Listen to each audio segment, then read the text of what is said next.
الحمد لله نحمده ونستعين ونستغفره ونعوذ بالله من شرور أنفسنا ومن سيئات أعمالنا من يهده الله فلا مضل له ومن يضلل فلا هادي له أشهد أن لا إله إلا الله وحده لا شريك له وأشهد أن محمدا عبده ورسوله اللهم صل وسلم وبارك على محمد وعلى آله وصحبه ومن تبعهم بإحسان إلى يوم الدين أما بعد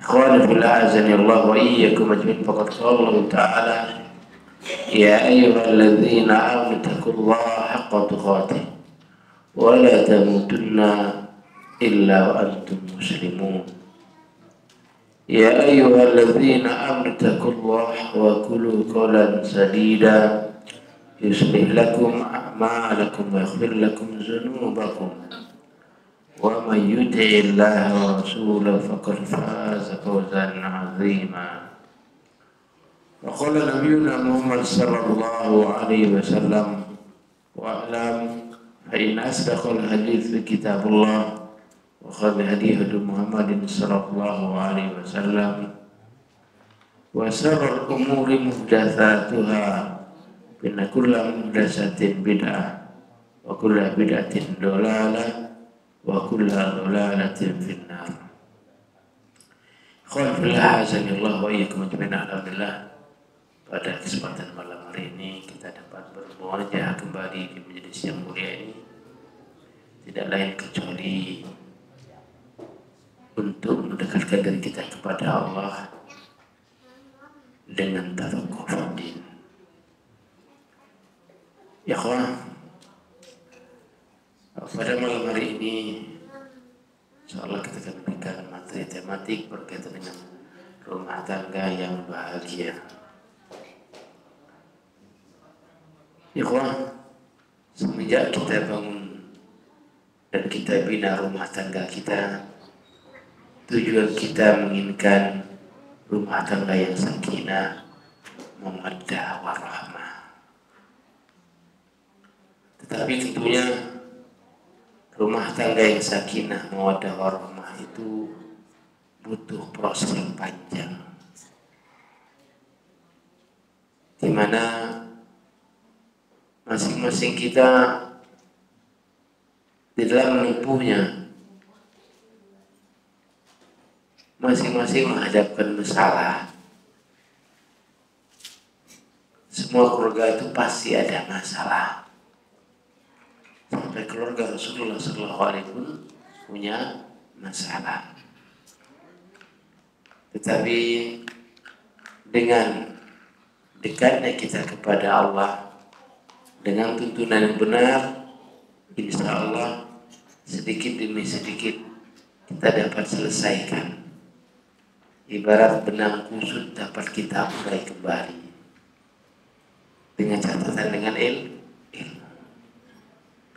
Berapa banyak mereka yang tidak sabar dalam menghadapi rumah tangganya, kemudian terjadi perceraian, terjadi perpisahan dengan dalih tidak jodoh dengannya. Padahal ikhwan, kalau kita sudah jadi suami dan istri, satukan misi dan satukan visi terlebih dahulu. Apa sih yang akan kita raih? Bukankah yang ingin kita dapatkan adalah ridhonya Allah? Kita mengharapkan ridhonya Allah. Maka kemudian antara suami dan istri selalu berbuat yang sesuatu itu membawa ridhonya Allah. Sepakat kita bahwa apa yang kita lakukan ini, kalau ternyata di sana ada ridhonya Allah, ya alhamdulillah kita lakukan. Dan kalau tidak ada ridhonya Allah, harus kita tinggalkan. Karena ikhwan, salah satu nikmat yang sangat besar yang Allah berikan kepada kita hari ini adalah tatkala Allah mudahkan kita untuk ibadah, Allah mudahkan kita tentang takarrub kepada Allah. Ini nikmat. Apalagi kalau suami dan istri sepakat, tahu suaminya mendekatkan diri kepada Allah, disiapkan, kemudian dia berupaya kalau bisa saya juga bisa ikut nanti, adalah didukung suaminya, gitu istri juga, betul suami dukung istrinya. Kalau mengerti apa yang dilakukan itu dalam rangka mendekatkan diri kepada Allah, karena ini nikmat.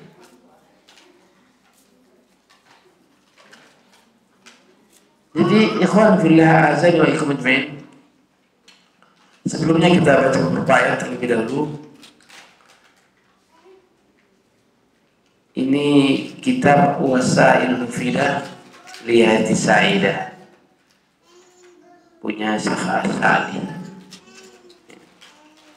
Jadi Wasail Mufidah Lihati Sa'idah, berwasilah yang manfaat untuk mendapatkan kehidupan yang bahagia. Dalam mukadimahnya Syekh menjelaskan untuk mendapatkan kebahagiaan. Dapat kebahagiaan itu, pengarang kitab ini memulai kitabnya dengan fa imma ya'tiyannakum minni huda faman tabi'a hudaya falyadillu wa yashqa wa man a'rada an dzikri fa inna lahu ma'isyatan danka wa nahsyuru yawmal qiyamati a'ma qala rabbi lima hashartani a'ma wa qad kuntu basira qala kadzalika atatka ayatuna fanasitaha wa kadzalika al-yawma tunsa. Khalillah azani wa ikum ajma'in. Dalam ayat ini Allah berfirman, fa imma ya'tiyannakum minni huda, adapun datang kepada kalian petunjuk dariku, faman tabi'a hudaya, barang siapa yang ikut pada petunjukku, kepada petunjuk Allah, ikut Quran, fala yadillu wa la yashqa, jaminannya dia tidak akan pernah sesat dan tidak akan sengsara. Jaminan Allah menjamin kalau saja kita ikut pada Quran, maka tidak akan sesat dan juga tidak akan sengsara. Wa man a'rada an dzikri, barang siapa yang berpaling dari ingat kepadaku, siapa berpaling dari Quran, berpaling dari Islam yang hak, wa man a'rada an dzikri fa innahu lahu ma'isyatan danka, maka baginya penghidupan yang sangat sempit. Kehidupan sangat sempit itu bukan kemudian dianggap punya apa-apa, tetapi meskipun dia punya harta yang begitu luas, dia rasa sempit, selalu kurang, tidak ada rasa syukur, tidak diwujudkan dengan dekat kepada Allah. Jadi fa'inna luma'isyatan danka wa nahsyuru yaumal qiyamati a'ma, dan nanti kami akan kumpulkan mereka pada hari kiamat dalam keadaan buta. Kemudian berkata yang buta tadi, Rabbi lima hasartani a'ma, ya Rabb, kenapa kau kumpulkan kami dalam keadaan buta? Jadi mereka bersangkawa kepada ya Allah, kenapa kau kumpulkan dalam keadaan buta? Wa qad kuntu basira, dulu padahal bisa melihat. Apa kata Allah? Qala kadzalika atatka ayatuna panasita, demikianlah dulu telah datang padamu ayat-ayat kami, kemudian kau lupakan. Sampai padanya nasihat, dia lupakan. Dia dengar, dia baca, dia lihat, tidak jadi faedah bagi dirinya. Kau lupakan. Wa kadzalika yauma tunsa. Maka demikian juga pada hari ini kau juga dilupakan. Allah lupakan kita lantaran kita lupa terhadap Allah di alam dunia. Dengan dalil apa? Dan lain mendapatkan kebahagiaan, tapi bukan dari jalan Allah. Mungkinkah dapat bahagia? Qanfullah azani wa ikum ajma'in. Yang kedua, Allah man amila salihan. Barang siapa yang beramal saleh min zakari au unsa, dari laki-laki ataupun perempuan, wa huwa mu'min, dan dia beriman, fala nuhyiyannahu hayatan thayyibah, sungguh kami akan hidupkan dia dengan hidup yang baik. Hidup yang baik ini dijelaskan oleh Syekh Muhammad Shalih Al-Utsaimin. Hidup yang baik itulah lapang dada, terima apa adanya. Masya Allah. Wala nuhyiyannahu hayatan thayyibah wa lanajziyanhum ajrum bi ahsani ma kanu ya'malun, dan kami akan balas mereka, pahala mereka, bi ahsani ma kanu ya'malun, dengan yang lebih bagus dari apa yang mereka kerjakan. Qanfullah azan wa iyyakum ajma'in. Jadi ada dua ayat ini kemudian ketengahkan Syekh untuk memberikan peringatan kepada kita bahwa tidak ada jalan lain untuk mendapatkan kebahagiaan kecuali apa? Ingat kepada Allah Subhanahu wa taala. Qanfullah azan wa iyyakum ajma'in. Keluarga yang sakinah, mawaddah warahmah itu tentu proses yang panjang yang kita lalui itu memberikan pembelajaran kepada kita.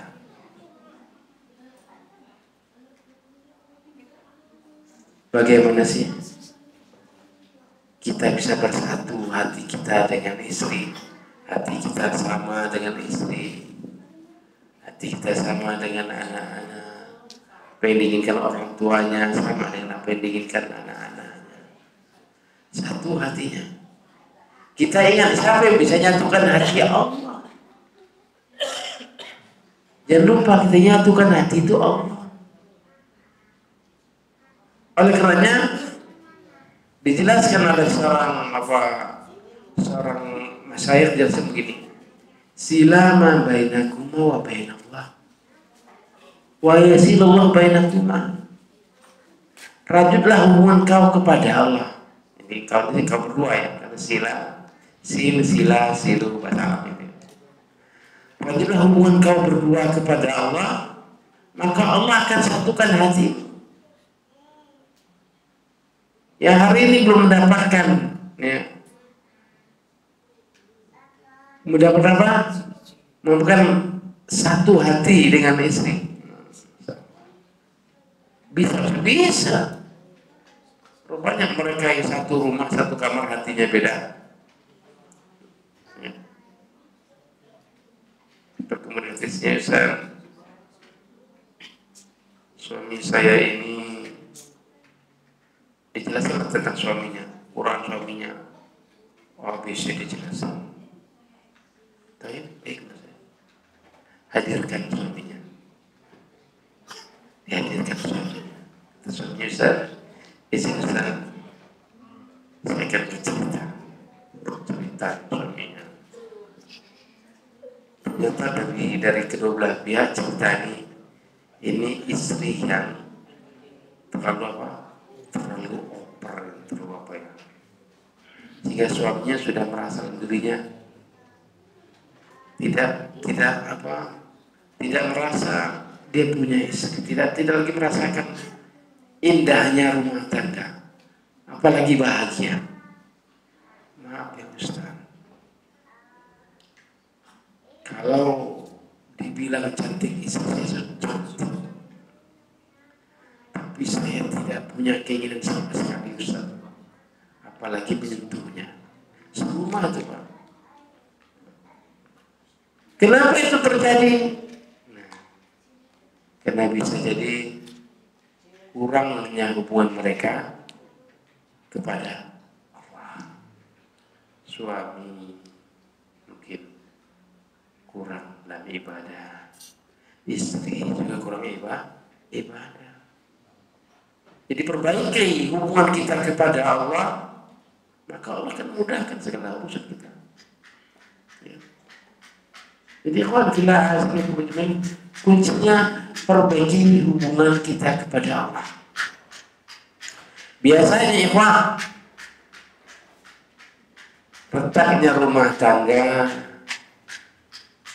salah satu yang dipicu oleh masalah ekonomi, itu kan. Karena ekonominya rumah tangga menjadi retak.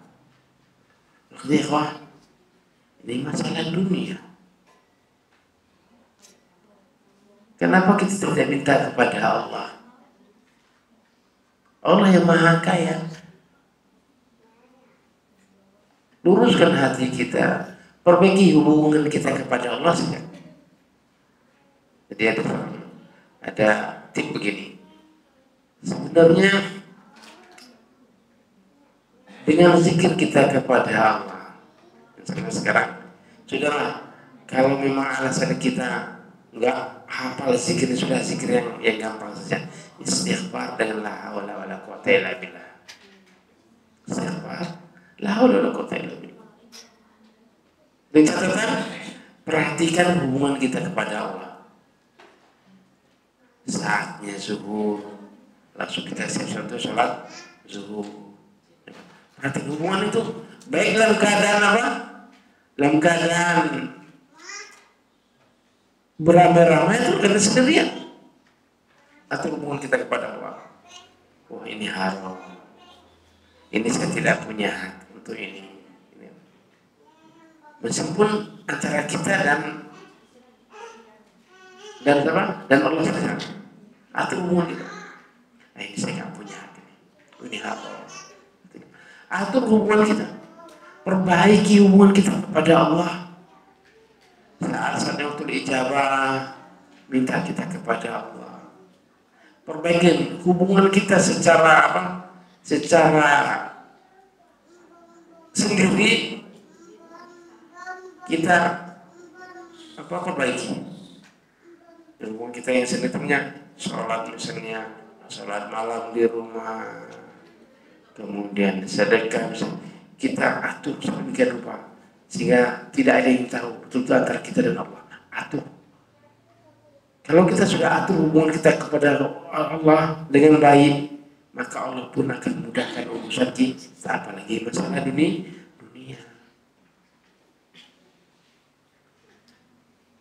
Ikhwan fillah, azanillah wa iyyakum ajmain. Maka sekali lagi, sila ma bainakuma, rajutlah hubungan kau berdua kepada Allah, maka Allah juga akan menghubungkan hati kau berdua. Jadi sama satu misi, satu visi, dan memang harus itu kurang apa? So kita lihat Pak, saat-saatnya apa? Anak-anak kita ribut, tidak ada ujungnya itu ribut. Kok ribut diapain? Periksa hati kita dan istri. Kalau hatinya retak, anaknya pasti gitu. Perbaiki hati kita, ya sudah. Hati kita, perbaiki lagi hubungan kita kepada istri, saling memaafkan. Jadi ikhwan, yang namanya istri, saya katakan istri itu terkala melaksanakan kesalahan tidak sama sebagai seorang laki yang memiliki kesalahan. Seorang wanita terkala salah, cenderungnya diam. Terkadang suami justru menafsirkan salah. Salah kok diam aja. Istri minta maaf jarang-jarang Pak. Mas minta maaf ya semalam saya gini. Kita yang memaafkan Pak. Maafkan selesai. Kan?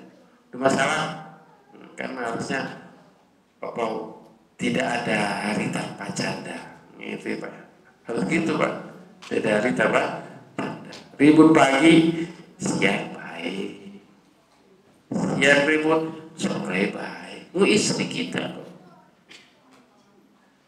Ada faktor rumah tangga, Masya Allah. Kalau ribut itu selama 3 bulan gak teguran dengan istri. Hah? 3 bulan? Serumah. Masya Allah. Tobat Pak, tobat. Kenapa?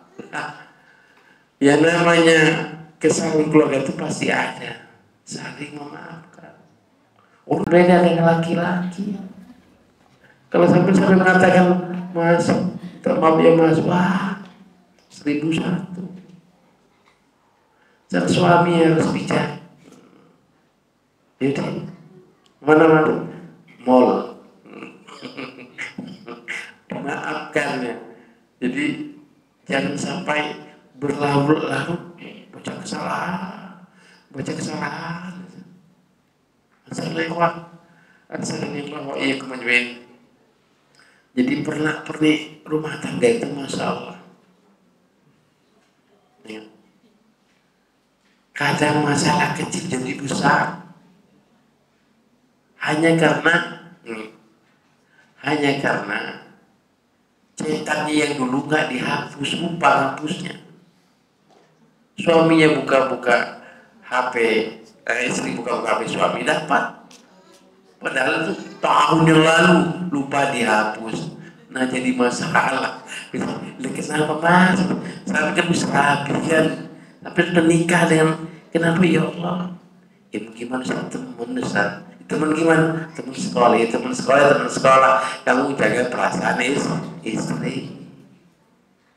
Jaga perasaan istri, jaga suami menjaga perasaan istri.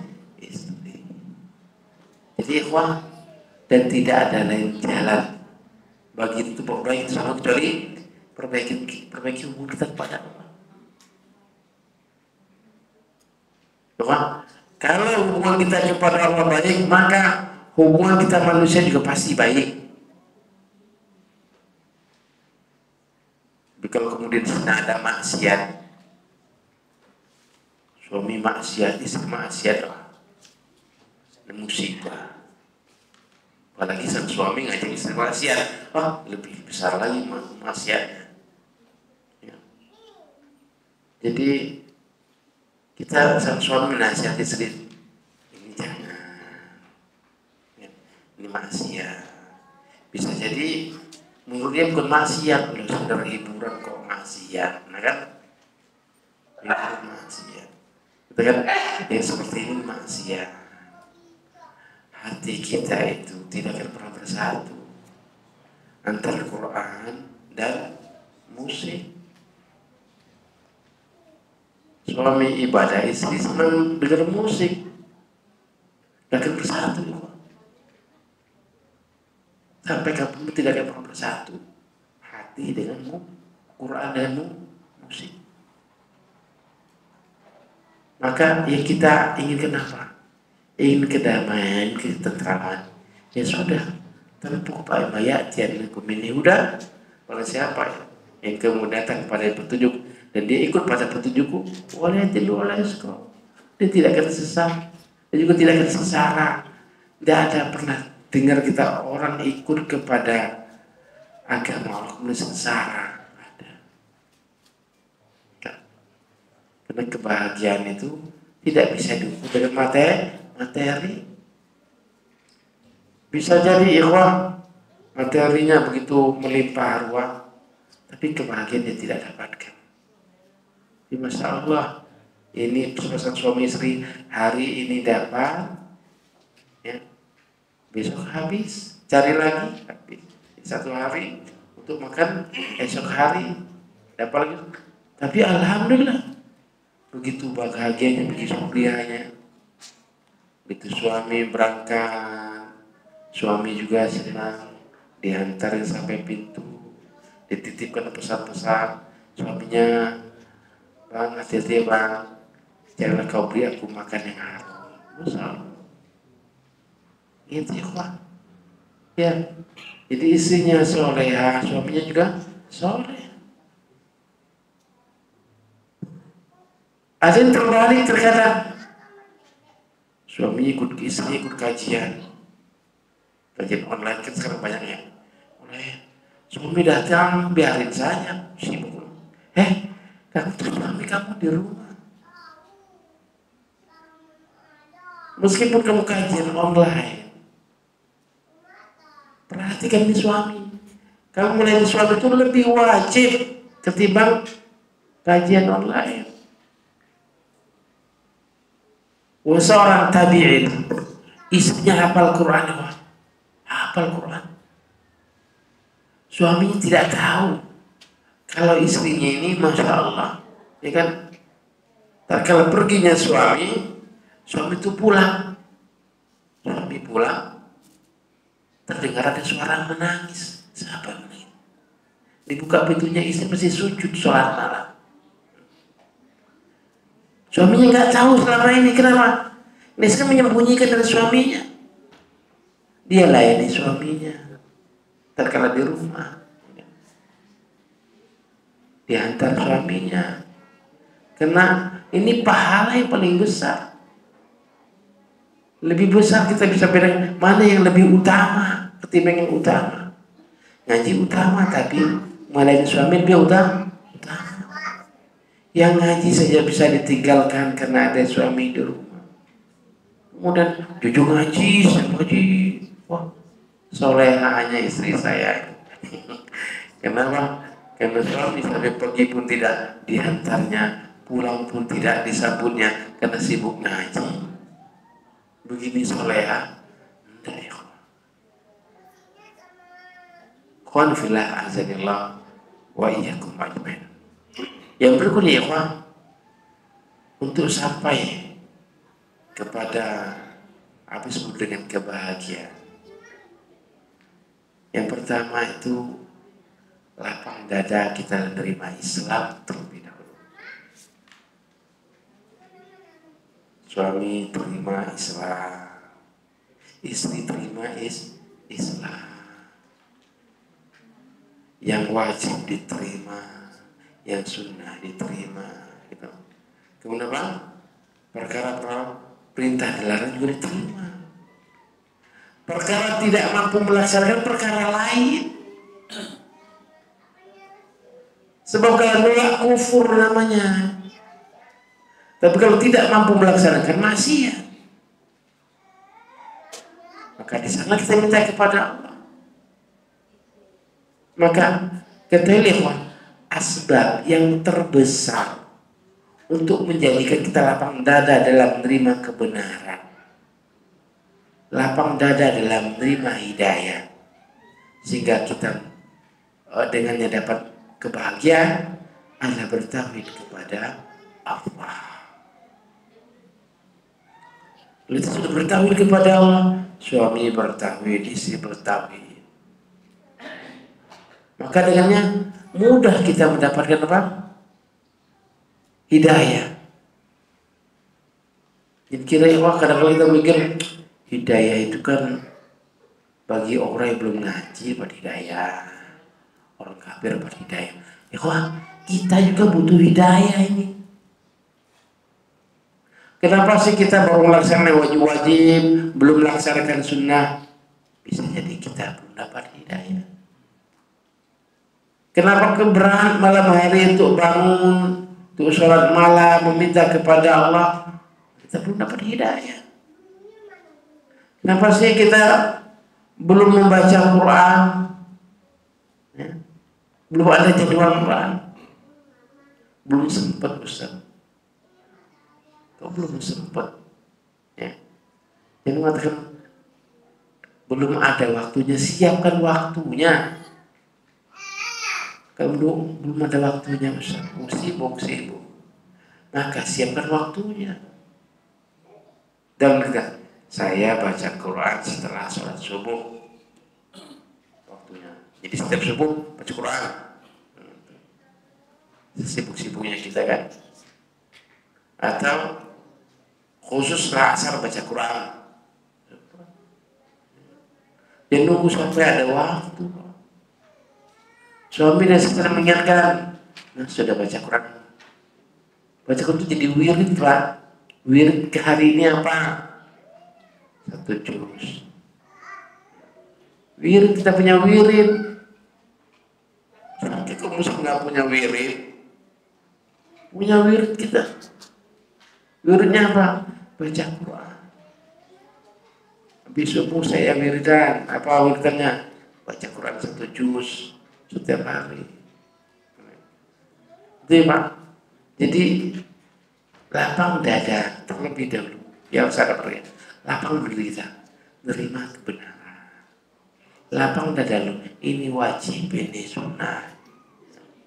Ya. Lapang saja, jangan kemudian ditolak. Nah, kalau kita ditolak, kufur namanya. Jadi ikhwan, astagfirullah wa iyyakum ajmain. Jadi dalam rumah tangga ikhwan, bila mana memang sudah terbangun komunikasi kita, misi dan visi kita, masya Allah, ya, justru dari sejak dini toh, anak-anak kita masih kecil, nah, kita bangun, ya, bangun keluarga yang sakinah mawaddah warahmah. Memang si mudah mengucapkan sakinah mawaddah warahmah. Oh Pak, lakonnya ampun Pak, ya, berat lakonnya. Tapi dengan lillahi ta'ala, ya, dengan ikhlas kita memohon kepada Allah, semuanya mohon kepada Allah, semuanya mohon kepada Allah. Itu. Hatta punya selisih, baik, minta kita kepada Allah petunjuk. Dimudahkan ya Pak. Sampai kemudian tidak pernah sholat istikharah kecuali waktu mau nikah saja. Perkara lain tidak pernah istikharah. Istikharah untuk nikah saja. Kan ada dua perkara. Mana yang akan kita pilih? Ya, ya sudah. Afan saya sholat dulu. Sholat. Kita petunjuk kepada Allah. Ini ikhwan bukan sakinah mawaddah warahmah. Kita lihat bagaimana istri Nabi itu pernah ikhwan ribut hanya karena masalah bagian, pernah.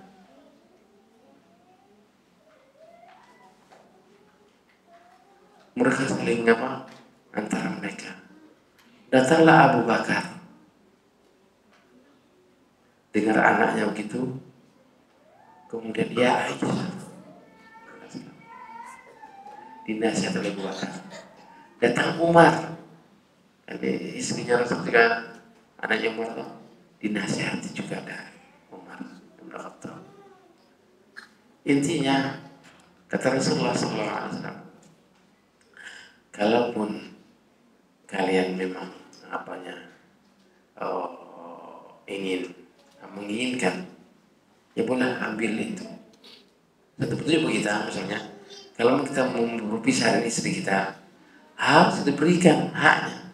Kita ambil sana sawah itu 2 hektar, ruko yang sebelah sana kamu beli semua, baru berpisah. Pisah dengan bawa baju tok keluar dari rumah suami, namanya prestasi, ya. Intinya ikhwan fillah aja kemudian seperti itu Pak. Jadi tidaklah kita sampai kelima. Kan dalam mendidik kita mendidik tuh. Nasihati sudah, ini sudah. Cara syariah sudah betul-betul sudah kita lalui. Tidak mudah kita mengatakan cerai, talak. Hati-hati. Kalau kata cerai, kata talak itu bukan satu ucapan untuk nakut-nakuti istri, ya. Bukan untuk nakut-nakuti istri. Kalian ada beban syariah sini. Kalau ternyata sudah tidak ada kecocokan, pastikan dulu secara hukum. Bisa jadi salah paham, ya. Bisa jadi, ya, ada hal-hal yang menjaga, pasti kan dudukan hukumnya. Terkadang ada laki ego, ada perempuan ego. Enggak, itu cerai saja. Ya, sabar ya. Bukankah urutan cerai itu dijelaskan dalam Islam? Ya. Kalau kita menceraikan istri, enggak ujuk-ujuk cerai, enggak. Ada proses. Ada prosesnya memisahkan istri dari tempat tidur. Kemudian nasihat kita datangkan dari pihak suami, pihak istri. Tidak rembuk. Tidak ada jalan lain. Sudah kita sepakat. Tentukan harinya. Dan prosesnya supaya proses berpikir kita tentukan isi kapan headnya. Kamu head ya head sudah. Kita tahu bahwa misalnya headnya 5 hari atau 7 hari sudah 5 hari itu sudah bersih hari ya. Pada saat itu kita dapat menjatuhkan talak. Kalau ternyata tidak lagi kedudukan antara kita berdua, mungkin di jalan yang terbaik. Karena enak Pak, ngambilnya baik-baik, caranya juga baik-baik. Ya. Kalaupun sampai di dalam tingkat harus bercerai. Tapi kenapa harus bercerai? Ya?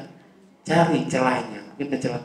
Karena bisa jadi kalau ada masalah yang kita sendiri tidak mampu untuk atasinya, harus butuh orang lain. Betul? Jadi kita saat pintar-pintarnya kita, terkadang kita tidak bisa menyelesaikan masalah kita sendiri kecuali harus ada peran orang lain. Maka minta nasihatnya. Enak dong, kita sama-sama yang mendekatkan diri kepada Allah. Minta nasihatnya. Ustaz tolong nasihati kami. Nasihati. Suaminya dinasihati, istrinya dinasihati. Kalau biasanya Pak, ada apa pasang suami istri itu yang kemudian minta dinasihati itu saya kata datangkan suami kamu, datangkan istri kamu, datang. Itu sudah saya dengar siapa yang dulu ngomong dulu saya lusa adalah itu sudah saya kasih waktu 20 menit suaminya pun 20 menit lalu kemudian apa kita simpulkan dua-duanya kalau memang ingin kalian kesini maksudnya untuk baik untuk apa untuk kembali rukun senang saya. Tapi kalau tujuannya kalian nanti undang saya untuk mempertontonkan ya apa kejelekan kalian berdua, tak usah ya karena buatlah sana tak ada urusan saya. Tapi kalau ingin diperbaiki, saya siap perbaiki ya usah perbaiki. Terkadang masalahnya sepele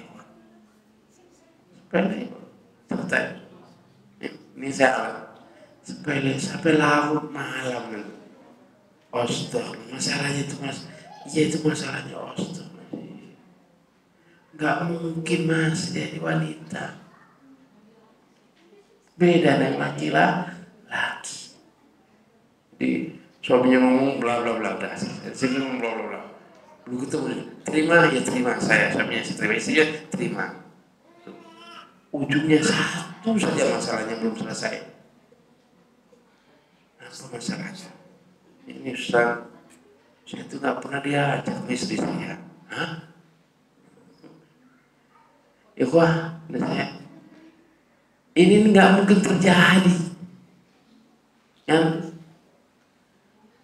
nggak mungkin. Kalaupun iya sesekali mungkin 1.001 orang. Ya. Biasanya gimana Ustaz selama ini Masa saya saja yang ngajak istri nggak pernah ngajak saya. Ya Allah, tobat sampai ini masalah ini masalah yang harus kita pahami sebagai laki-laki sebagai suami. Selesai. Karena istrinya juga bertanya, Ustaz, kami ini kan kemarin itu sudah cerai Ustaz. Suami saya mengatakan, ya sudah kamu cerai. Dicerai. Tapi suami saya masih serumah dengan saya. Malam ketiga istri saya minta campur. Kata saya, kita kan masih cerai. Ya udah nggak apa-apa. Karena saya terlalu istri ya, jadi kasih juga Ustaz. Dosa nggak Ustaz ya? Saya katakan, Pak, ini lagi sebut dengan rujuk. Rujuk itu dengan perbuatan dan ucapan. Jadi udah rujuk gak dosa, ya gak dosa suami istri kamu. Oh ya Alhamdulillah Ustaz kalau gitu. Nah, Yohani bilang masalah kecil karena kita tahu tentang hukum. Jadi hukum namanya. Kalau sudah cerai istri, malu kita ngomongnya. Yuk rujuk yuk, malu ungkapannya rujuk dengan perbuatan. Ya kan? Dan perbuatan pula rujuk. Karena bila hasil jadi mungkin ya apa sampai sini dulu, kita lanjutkan setelah kisah pasal Muhammad wa ala alihi wa sahbihi wasallam. Dolalatin finnar. Qul billah hazani Allah wa ikhwan di kajian kita sebelum sholat isya sampai pada terjadinya perceraian. Bila mana terjadinya perceraian, maka ikhwah tip yang diberikan oleh Rasulullah SAW kepada kita itu, istri itu tidak boleh keluar dari rumah suami. Kalau terjadi perceraian, sudah, maka tidak boleh juga kita mengusir istrinya, karena kita sudah dengan mengusirnya, suruh pulang, suruh pergi, itu kita sudah menghilangkan sebab untuk terjadinya rujuk. Jadi kalau terjadi perceraian, sudah cerai. Serumah dandan yang pol, pakai minyak wangi yang paling bagus, yang sehingga dengan sebab itu, ini tip dari agama kita. Dengan sebab itu suami bisa rujuk kembali. Ini kan? Tapi kalau kemudian diusir, ada orang kedua, ketiga, keempat, kelima, sudah berat untuk diajak rujuk kembali. Karena seorang istri tidak boleh keluar kecuali setelah habisnya masa iddah.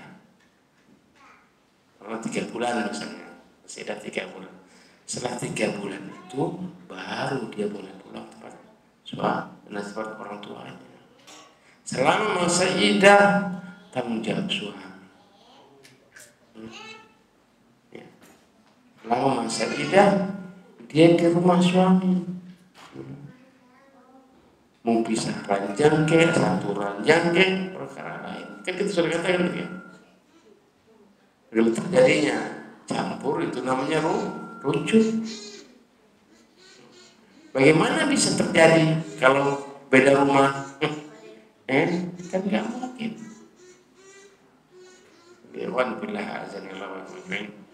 Jadi itu beberapa itu tip yang saran oleh syariat.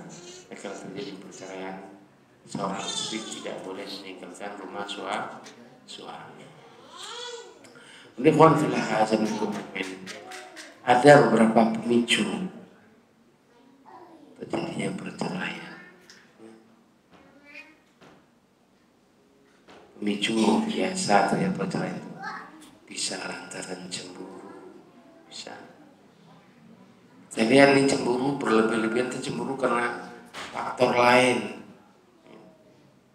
Karena ada Pak, laki-laki cemburu udah semburuah berlebihan cemburunya, masya Allah. Hanya ditegur oleh tetangga saja. Biasanya orang kampung kan saling tegur. Bang, ya mana mas? Kebon. Bisa diinterogasi masuk ke rumah. Interogasi sampai habis-habisan, habis-habisan. Dipukul segala macam. Ya, ini cemburu ya. Apa? Ya nggak sehat. Cemburu masih normal cemburu. Memang harus cemburu. Ya. Tapi kalau mau berlebihan, nah inilah penting kita nasihat, berikan sama nasihat. Kalau masuk ke ranah kelainan jiwa, ya sudah, dokter jiwa pasti ahlinya, kan? Karena ini kelainan jiwa. Suami bisa kelainan jiwa, istri juga bisa kelainan jiwa. Dipicu oleh perbedaan latar belakang. Kita masih bisa punya latar belakang masing-masing lah. Bisa karena latar belakang itulah kemudian terjadi cemburu yang berlebihan sehingga terjadi KDRT. Nah, kalau sudah begitu itu punya tip lain dalam agama. Kan nggak boleh la dirar wala darar. Dalam hidup itu nggak boleh kita mudarat lain, nggak boleh ya, menjadikan orang mundur tidak boleh, menjadikan orang sebab kita suami istri kemudian KDRT dan Masya Allah ya. Maka sekali lagi tidak ada jalan lain kecuali ikut pada sunnah dalam keluarga itu. Tidak ada lain kecuali apa? Sama-sama mengaji suami dan istri, sama-sama mendekatkan diri kepada Allah. Kalau kita lihat di luar sana, di alam bebas seperti itu, masya Allah, ya kan? Suami dan istri, terkadang ya kita tahu bagaimana perilaku masing-masing. Jadi alhamdulillah ini itu yang terakhir tadi. Yang kedua yang terakhir nih Pak, pasal yang terakhir. Wa min anfa'il asbab li zawalil qalq wal humum idza hasala ala abdi min nakaban. Salah satu sebab yang bermanfaat untuk menghilangkan kegundahan, menghilangkan kebingungan apabila didapatkan oleh seorang hamba sampai stres, depresi, maka ayas afitah hendaklah ia berusaha fitahfifiyah untuk meringankannya biqadri aswa ihtimalan setakat ihtimalat alternatif yang jelek alat yantahi ilail amr sehingga perkara itu bisa jadi lebih mudah. Ya, tidak untuk kemungkinan kita itu mengalami gundah dalam rumah tangga, kegundahan, kadang kebingungan, apalagi tidak ada peran suami istri untuk kooperatif dengan suami, kan? Kita hanya mikir sendiri, semua sendiri, tidak kooperatif. Seperti kooperatif bisa disebabkan karena minimnya pendidikan, ya kan? Gimana dia kooperatif? Dia nggak ngerti apa yang dilakukan. Kita istri kan suami juga memahami. Ya bisa jadi itu terjadi pada istri saya karena mungkin pendidikan yang rendah, pengalaman yang memang ya terbangnya terlalu sedikit misalnya. Ya apa yang bisa diberikan kepada suami. Terusan suami yang terlalu ingin cepat mencapai tujuannya misalnya, Masya Allah kan. Kayaknya terucap dalam ucapannya kayak level saya istri saya. Ini ucapan begini mengundang apa? Mengundang masalah baru dalam rumah tangga. Jadikan istri kita dia berkontribusi atau tidak berkontribusi dalam pemikiran misalnya. Dalam yang lain mungkin bisa dia kontribusi terhadap. Dalam memikir tidak berikan ide. Yang begini jadi menjadi sebab bagi kita untuk apa? Untuk berpisah. Dia jadi sebab bagi kita untuk cari yang lain. Terkadang kan nih suami ini karena tidak punya apa slogan. Kalau kamu tidak perhatikan saya, jangan salah kalau abang nggak ada yang memperhatikan. Ini slogan gitu kan? Kalau ada yang tidak sayangnya abang jadi salah. Ada orang yang menyayangi. Nah, tidak begitu juga ikhwan. Tidak bisa jadi ini bahasa kan. Bisa sih sebenarnya itulah wujud sayang istri kita kepada kita. Tapi kita tidak mengerti bahwa itu sebenarnya dia mengungkapkan rasa sayangnya kepada kita. Karena perbedaan tadi, perbedaan pendidikan, perbedaan yang macam-macam itu kan, sehingga kita hanya maklum adanya, sudah maklum saja. Maknanya minta kepada Allah yang sudah selesai. Minta kepada Allah kekuatannya, Allah berikan kekuatan kepada saya. Kalau memang harus berpikir sendiri, harus berbuat sendiri, ya alhamdulillah. Tidak perlu kita menyalahkan istri, karena itulah walaupun bagaimanapun juga dia tetap istri kita, ibu dari anak-anak kita. Kita akan cederai dia lantaran tidak berkontribusi, hanya sekedar ide. Ikhwan fillah azan wa ikum ajmain. Masyaallah. Jadi memang perniknya begitu. Tambah lagi nih seorang suami, masyaallah. Jadi saya sampaikan, suami ini masyaallah sedikit melejit ekonominya, ngomongnya beda. Ini nikah lagi. Nah, ceritanya jambalannya nikah. Suatu ketika ikhwan ada seorang wanita yang murung ceritanya. Ngapa lo kok murung terus? Kayak lo bapak kayak jambalan nih yuk rapi terus. Terus kata kawan kita, ini gampang. Tapi Pak Deng ini wae. Asal bojomu nang omah ajak campur. Asal pulang ajak campur aja. 3 bulan kan jeber. Jadi setelah itu tidak lagi cerita tentang itu. Jadi mana filah azab itu. Jadi itu ya. Jadi terkadang begitu. Ya memang itu ya memang ada masanya. Tapi walhasil bila mana kita kembalikan kepada tujuan kita yang utama. Tujuan kita cari ridhonya Allah. Kalau ridho nggak? Kalau ridho, alhamdulillah. Kalau nggak ada ridho, tinggalkan. Baik suami dan istri suami cari ridhonya Allah, istri pun cari ridhonya Allah. Semoga ridhonya Allah itu menjadikan kita keluarga yang bahagia bukan pada kita juga, tapi pada anak-anak kita. Lihat kita bagaimana kebahagiaan anak-anak kita. Masya Allah, anak-anak kita lihat bisa tumbuh besar, Masya Allah, semakin besar semakin buat kita senang. Ya kan? Itu tidak lain karena ada pendidikan kita, ada prapendidikan kita terhadapnya. Kan gak mungkin ujuk-ujuk. Semakin anak besar semakin membuat kita masalah, koreksi kita. Bukan salahnya anak, bukan salah ibunya. Apa yang sudah kita berikan sebagai bapak. Coba ada kisah anak yang punya seorang yang punya anak 1 dengan anak yang punya 10. Yang punya anak 10 tenang-tenang aja, biasa saja. Yang punya anak 1, Masya Allah, ya kan? Waktu hari ini panggil kepala sekolah, besok tawuran panggil polisi, belum lagi selesai panggil lagi. Berat menghadapi 1 anak. Pada tetangga yang 10 anak senang-senang saja. Kenapa ya Pak?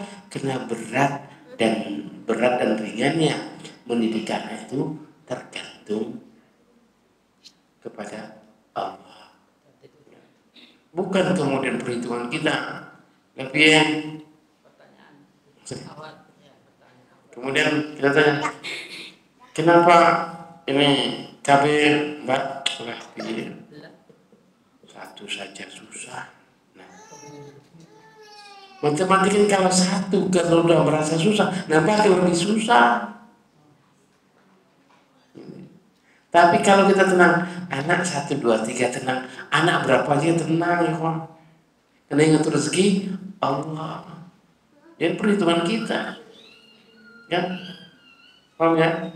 Jadi alasan kita, dia pendidikan segala, yang ngatur itu Allah. Ingat, anak itu ya sudah serahkan kepada Allah ini. Ya. Takut A, takut B. Itu takutan itu yang kemudian apa? Zon kita itu loh. Kan? Zon kita yang jelek terhadap Allah itulah kemudian itu yang kita terima. Kayak gini ya Pak. Ada seorang syekh. Satu orang saya tanya syekh, berapa anaknya syekh? 30. 30. Dia tanya, istri berapa syekh? 4. Tapi 1 istri 7,5 ya sebenarnya. Seluruh saya. Ya syekh, gimana sih? Kok bisa anak banyak? Sementara kita berpikir gimana pendidiknya, gimana kesehatannya semuanya. Itu mengatakan, perhatikan ya, teman apa sekarang? Saya waktu dulu anak saya masih sekitar 7, 6, 7. Bagaimana menurut aku? Kerjaan kamu apa? Ya kayaknya gini-gini aja lah. Gimana perasaan? Biasa aja. Nah, sampai anak kamu banyak kayak gitu juga biasa aja. Kalau anak kamu 1, 2 berat, wah merasa berat, ya nambah lebih berat. Karena rezeki kita yang ngatur Allah. Ya perhitungan matematika kita nggak ketemu. Ya. Jadi ini kadang-kadang lucu dalam keluarga 1 pengen nambah lagi, enggak cukup. Ikhwah, yakin saja kita kepada Allah, ya kan? Bahwa masing-masing sudah punya rezekinya, ya. Masing-masing sudah membawa rezekinya. Kita tuh sekedar ikhtiar, saja. Ikhtiar, alhamdulillah ya Pak. Rasa teman-teman. Walhasil kunci di dalam dunia itu, kalau kita mudahkan orang lain, Allah mudahkan kita. Betul. Kuncinya. Jadi kalau kita memudahkan urusan orang lain, yakin Allah akan mudahkan urusan kita. Kita nggak tahu entah sekarang, entah esok, entah akan datang, nggak paham. Jadi jadilah orang yang mudah, sehingga Allah juga mudah bagi kita. Tapi kalau kita bikin susah orang lain, wajar hidupnya susah karena bikin susah orang lain. Gitu, Pak. Jadi itu mungkin ya beberapa yang dapat saya sampaikan. Semoga ada manfaatnya dan lebih kurang saya mohon maaf. Wassalamualaikum. Ada pertanyaan?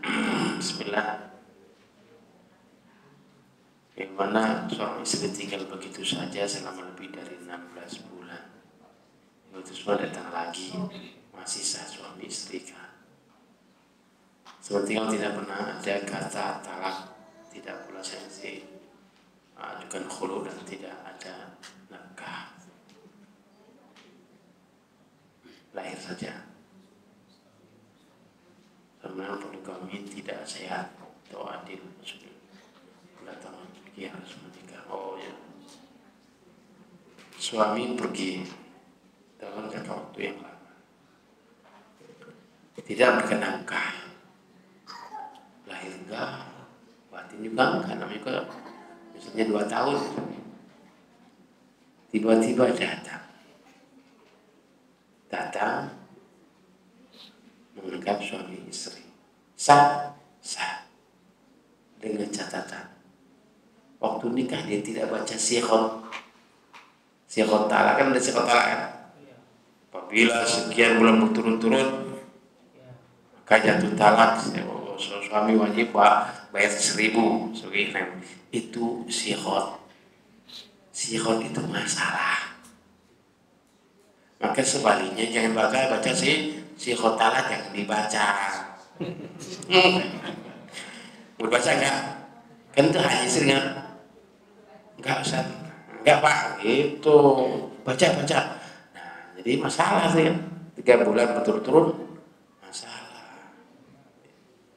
Ini kan sama dengan apa? Sama dengan apa namanya talak bersyarat. Ini kan, kalau kamu keluar rumah talak, syarat bertalak itu bersyarat. Maka yang begitu-begitu tinggalkan ya, tak usah bertuan. Ya. Itu tuh laki-laki berikan suami istri, tidak berikan dorong wala tiror kan, berikan leluasa dia. Yang penting kalau kita amanah dia berperangan amanah. Dan kalau ada pertanyaannya, selama tinggal tidak pernah atau tidak kata talak, apalagi tidak mengucapkan kata talak, meskipun tidak menunjukkan khulu, berarti masih suami istri. Cuman kadarnya beda-beda. Kalau laki-laki meninggalkan istri itu sebagaimana Umar bin Khattab tidak boleh lebih dari 4 bulan. Kalau 4 bulan pikirannya ngalih kan gitu. Nah ngalih kan pasti ngalih. Nah, beda dengan perempuan lebih lama, lebih bisa berkata dengan laki-laki. Nah, tadi poligami ini ditinjau lagi. Poligami apakah adil tidak adil itu harus ditinjau lagi. Ya. Jadi kalau ternyata memang tidak adil itu dalam poligami itu bukan bagi dua, bukan sikok bagi dua kan, bukan gitu, bukan adil itu bukan begitu kan, karena itu boleh rasa. Ya. Kalau kemudian sang istri mengatakan ya alhamdulillah terima dengan adanya, tapi kita dengan adilnya dalam memberikannya, insya Allah terbilang adil. Jadi khairulah azamikum ajmain. Jadi kasusnya sebenarnya ya bukan tidak menjadikan terhapusnya nikah, tetapi satu ciri laki-laki tidak tanggung jawab, kurangnya tanggung jawab laki-laki. Jadi kalau tinggal sekian lama gitu ya, kalau perkara ini ya minimal ada berita dari dikunjungi segala macam kan. Jadi alhamdulillah azamikum ajmain, kita berdoa semoga kita ini menjadi laki-laki yang bertanggung jawab insya Allah. Lagi pertanyaan?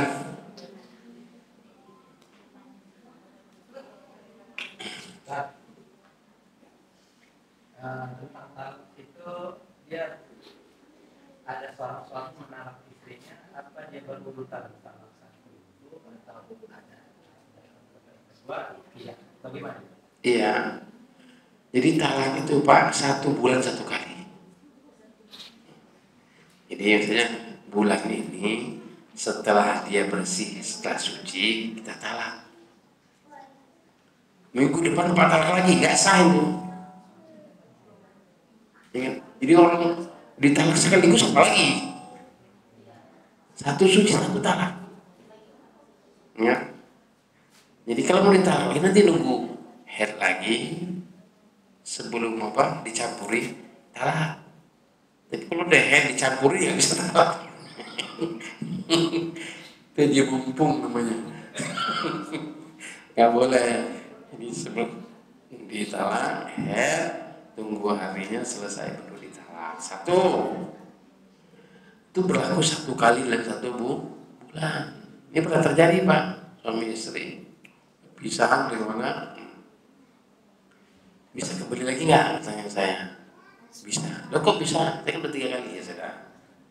Saya tahu kisah kamu. Baru hari ini ditalak, rujuk. 3 hari, cerai lagi. Syariat itu nggak gitu, diatur dalam Islam. Ini kan? Selesai dulu kamu 1 bulan itu suka nggak suka, itu istri kamu 1 bulan sampai dia head. Kalau kemudian dia suci, baru talak lagi. Oh gitu, jadi nggak sah, ya nggak sah.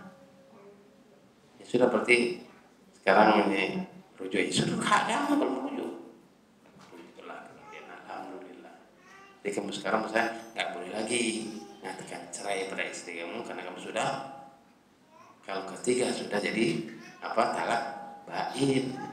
Kalau balik roji kan bisa kembali, talak bain nggak bisa kembali lagi. Ya. Harus nikah dulu dengan orang lain, baru dinikah kita. Jadi kalau kita suruh nikah orang lain, aku pikir ngapain saya cerain? Kita berharap kalau supaya dicerain, ini nggak dicerai-cerai juga kan? Jadi kalau 1 minggu itu bilangnya talak langsung, talak 1, talak 2, talak 3 itu enggak bisa dong? Nggak bisa. Harus nunggu 1 bulan. 1 bulan selesai, proses selesai. Kan ada yang bilang kayak gitu kan? Nggak bisa. Ya, memang ada yang seperti itu. Ada Pak. Jadi ada seorang dia besar juga dari pondok pesantren, dia talak sama istrinya, talak 3 sekaligus, marah itu. Ustaz, tapi masih sayang sama istrinya kan? Bisa sayang istri. Saya kira kalau ambil pendapat yang mana? Pendapat boleh 3 kali sekaligus atau sekali-sekali? Bila aku ini yang sekali-sekali aja. Ya alhamdulillah sampai sekarang masih jadi suami istri.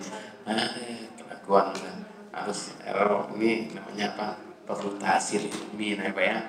Jadi harus rinci dalam menentukan hukum. Jadi salah satu baru 2, 2 baru 3 nggak boleh lagi. 1 bisa kembali, 2 bisa kembali, 3 lama. Kalau jaraknya tahunan kan? Apa? Jaraknya tahunan, maksudnya tahun ini terjadi talak 1 kali ya, 7. Maksudnya tahun depan 2 tahun lagi ada keributan talak lagi, itu udah kedua. Jadi itu tidak apa yang talak 1-nya tidak mengurangi, harus kedua pasti. Kedua. Talak 1 kan rujuk kan, maksudnya udah talak 1. Kan tulis talak 1 toh? Yang peninggalan kan ya. Gak ada pemutihan. Saya pernah tahu Ustaz ya. Hah? Ya misalnya tahun pertama, tahun ketiga. Nanti kalau ada kisah lagi berarti tahun kedua. Iya.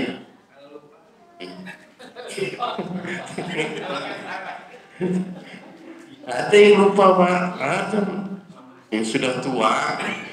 Tadi memang jambalan dia, kalau marah cerai kamu. Kamu itu sadar nggak? Ya enggak, saya marah Ustaz cerai. Nggak jatuh talak. Tapi kamu ingat-ingat, ada talaknya itu. Pasti dari sekian banyak itu ada dari hati kamu talak kan. Ada sekian berapa ya saya nggak tahu saya. Pokoknya ini sekarang saya damaikan, tapi lain kali jangan lagi ya. Itu ketika datang dia saya Ustaz, aku salah ngomong, marah, talak lagi. Jadi ampun saya, kamu nih jadi zaman itu dosa. Itu bukan istri kamu lagi. Terus akhirnya sekarang ini mikir, aduh, secara hukum bukan istri saya, tapi ngurus cucu baru kan, repot kan? Aduh, udah tua, jadi hati-hati Pak. Saja jangan untuk mainan, gambaran. Bukan ucapan yang lain. Karena sungguhannya dengan kebenarannya, jadi apa? Jadi beneran. Baik. kondisi rujuk, apakah harus menikah lagi atau tidak bulan? Rujuk. Rujuknya sudah habis masa idah atau sebelum masa idah. Kalau setelah masa idah rujuk apa? Ini lagi, kabul lagi. Tapi kalau sebelum nggak kabul lagi, belum habis masanya kok diam-diam aja. Kalau masih satu-satu diam-diam aja lah. Tetangga tahu besok rujuk gila. Kenapa? Belum habisnya masa idah. Kalau udah masuk ke idah, saksikan. Kata saksi. Kenapa saksi? Itu tadi. Kalau nanti kita lupa. Ada diingatkan kan? Udah kamu udah talak 3 kok.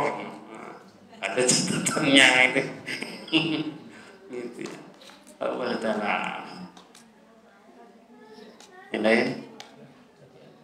Kalau suami mengucapkan cerai itu harus ada saksi. Enggak. Tapi maksudnya nyaksikan bahwa dia sudah talak satunya. Supaya apa? Tidak lupa tadi. Tidak melanggar hukum syariah kan. Ada kesaksian juga nanti kan ditanya di hakim kalau tentu. Ya, ada saksi. Mungkin saksi betul dia misalnya, ya dia sudah menceraikan istrinya, dapat saya. Sebenarnya pun Pak, kalau sudah 3 kan rasa ini antara sayang, cinta, sementara sudah tahu. Enggak 3 kok 2. Berat. Kita tuh perhitungan kita bisa nyambung juga kalau udah nikah dengan orang lain kan mikir juga gitu ya.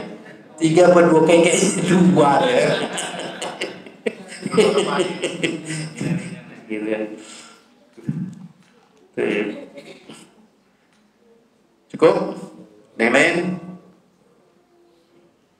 Kalau cukup, kita cukupkan sampai sini saja. Kalau kita nantikan pada masa yang akan datang. Wassalamualaikum warahmatullahi wabarakatuh. Subhanallahumma wa bihamdika, asyhadu an la ilaha illa anta, astaghfiruka.